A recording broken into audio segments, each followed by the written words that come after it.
Hello dear friends, welcome back my YouTube channel Neuron. तो आज के इस वीडियो में हम बात करने वाले हैं सिटिंग अरेंजमेंट के बारे में। और आज की हमारी क्लास 2 है। इसके पहले क्लास 1 में भी हमने सिटिंग अरेंजमेंट को डिस्कस किया था। अगर आप लोगों ने वीडियो को नहीं देखा तो नीचे प्लेलिस्ट में आप जाकर देख सकते हैं, तो फिर नीचे डिस्क्रिप्शन बॉक्स में आपको वीडियो का लिंक मिल जाएगा, वहां से भी वीडियो को देख सकते हैं। तो स्टार्ट करेंगे आज के इस वीडियो को। आपको वीडियो पूरा लास्ट तक देखना है। और ये जो क्वेश्चन है ये हमारे टाइम टेकिंग है, तो इनकी प्रैक्टिस इज मोस्ट इंपॉर्टेंट। चलिए क्वेश्चन को देख लेते हैं। क्वेश्चन क्या है, सबसे पहले क्वेश्चन को रीड करेंगे। क्वेश्चन है A B C D E F तथा जी बेंच पर पूरा दिशा में मुख करके बैठे हैं। सी डी के तुरंत दाईं ओर बैठा है, दाईं ओर का मतलब है राइट साइड। डी किसी अंतिम छोर पर बैठा है तथा ई जी का पड़ोसी है। जी ई तथा एफ के मध्य में है। डी दक्षिण दिशा से तीसरे स्थान पर है। तो डी कहां बैठा है, यानी कि डी की पोजीशन बतानी है।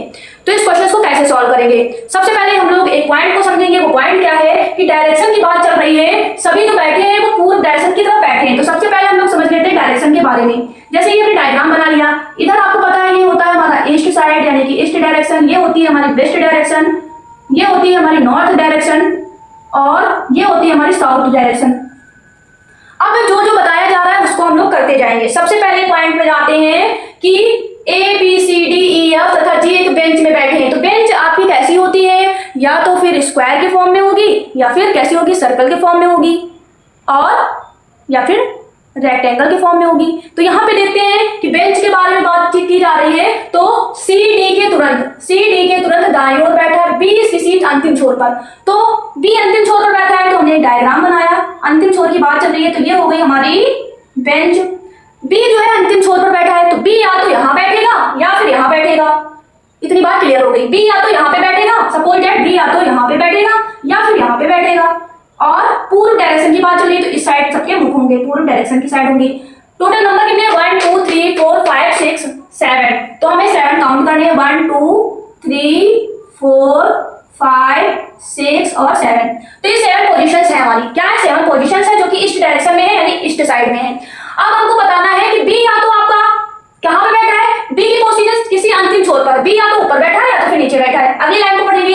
तथा ई जो है जी का पड़ोसी है, ई जो है जी का पड़ोसी है। सपोज दैट हमारा ये ई हो जाएगा, और ई किसका पड़ोसी है, जी का पड़ोसी है, ये हमारा जी हो गया। जी ई तथा एफ के मध्य में है। जी जो है ई तथा एफ के मध्य में, सपोज दैट ये हमारा एफ हो गया। एफ के मध्य में है ना, ई और एफ के मध्य में कौन है, जी है। इतनी बात क्लियर हो गई। डी दक्षिण दिशा से तीसरे स्थान पर है। अब ये हमारा डायरेक्शन कौन सा है, दक्षिण है, यानी कि साउथ डायरेक्शन है, और ये हमारा नॉर्थ है। तो डी जो है हमारा दक्षिण दिशा से तीसरे स्थान पर है। तो ये दक्षिण दिशा हो गई। यहाँ से काउंट करो 1 2 3, यानी कि डी की पोजीशन होगी यहाँ पर। तो डी की पोजीशन यहाँ पर होगी, तो इसका मतलब एफ यहाँ पे नहीं आएगा। इसका मतलब एफ का प्लेस हमें चेंज करना पड़ेगा, एफ का प्लेस चेंज करना पड़ेगा। तो एफ कहाँ पे होगा, एफ हो जाएगा यहाँ पे, और एफ के जस्ट बाद में जी आएगा, उसके बाद में आएगा ई। तो ये प्लेस हो गए हमारे। ई और एफ के बीच में जी की बात की गई थी। ई जी का पड़ोसी है, तो ई जी का पड़ोसी है, और जी ई तथा एफ के बीच में है। तो जी जो है ए और एफ के बीच में। इतनी बात क्लियर हो गई है। अब बात कर लेते हैं अगले पॉइंट की। अगला पॉइंट है सी डी के तुरंत दाएं ओर है। सी जो है डी के तुरंत दाएं ओर, तो सी कहां पे होगा, तो ये हो जाएगा सी, और सी के तुरंत दाएं ओर क्या है, डी है। इतनी बात क्लियर हो गई। अब आ जाते हैं अगले पॉइंट पर। अगला पॉइंट है बी किसी अंतिम छोर पर है। अब बी किसी अंतिम छोर पर है, तो यहाँ पे होगा या तो यहाँ पे होगा, और क्या है, तथा ई और जी। तो अंतिम छोर पर सपोज दैट मान लेते हैं, सपोज दैट हमने मान लिया हमारा बी जो है यहाँ पे हो गया। अब बच कौन सा रहा है, नंबर ए बच रहा है, तो ए को कर दिया हमने इस छोर पे। तो हमारी क्वेश्चन यानी कि हमारा क्वेश्चन सॉल्व हो गया। क्वेश्चन हमारा सॉल्व हो गया। बी ई जी एफ डी सी ए क्वेश्चन में पूछा गया है, तो डी कहाँ बैठा है। तो आपको पता है डी कहाँ बैठा है, तो आप बोलोगे डी जो है वो कहाँ बैठा है, तो डी जो है वो एफ और सी के मध्य बैठा है। एफ और सी के मध्य बैठा है। यही क्वेश्चन हमसे पूछा गया था, तो ये हमारा आंसर हो जाएगा।